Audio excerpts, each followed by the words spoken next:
ప్రభుత్వంలో ఎన్నో ఇబ్బందులు పడ్డాం. ఆ ఇబ్బందుల్లో భాగంగా డిగ్రీ కాలేజెస్ అంతా కూడా రాష్ట్ర వ్యాప్తంగా బహిరంగంగా ఎన్డీఏ ప్రభుత్వానికి 95% కాలేజీలన్నీ కూడా మేము మద్దతు ఇచ్చి రావడం జరిగింది.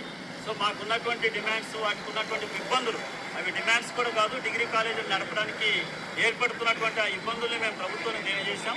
ప్రభుత్వం కూడా సానుకూలంగా ఎన్నది కానీ పరిష్కరించేటువంటి క్రమంలో సంవత్సరం అయిపోయి 2వ సంవత్సరంలో కూడా ఉన్నాం. దీన్ని ఖచ్చితంగా మాకున్నటువంటి సమస్యల్ని పరిష్కరించాలి. అలాగే గత ప్రభుత్వం ఈ ఆర్టీఎఫ్ అనేది పిల్లలకి ఇచ్చేది, ఆ ఆర్టీఎఫ్ కూడా మదర్ అకౌంట్లో వేసేది. ఆ మదర్ అకౌంట్ కోసం మేము గత ప్రభుత్వంలో గౌరవ ప్రజెంట్ ముఖ్యమంత్రి గారిని, అలాగే మన విద్యాశాఖ మంత్రి గారిని కలిసి మా అసోసియేషన్ తరఫున విన్నవించాం. మా అందరి కోరిక మేరకు ప్రిన్సిపల్ అకౌంట్కి వేయడం జరిగింది. అది చాలా సంతోషించదగ్గ విషయమే. కానీ సంవత్సరం అయిపోయింది, 24-25 ఒక విడత రిలీజ్ చేశారు.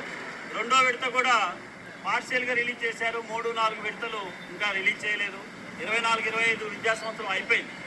అయిపోయిన తర్వాత మాకుండేటువంటి 10,000, 12,000, 15,000 ఫీజును కూడా గవర్నమెంట్ రిలీజ్ చేయకపోతే డిగ్రీ కళాశాలలు అన్నీ కూడా రాష్ట్రంలో నడిపేటువంటి పరిస్థితి లేదు.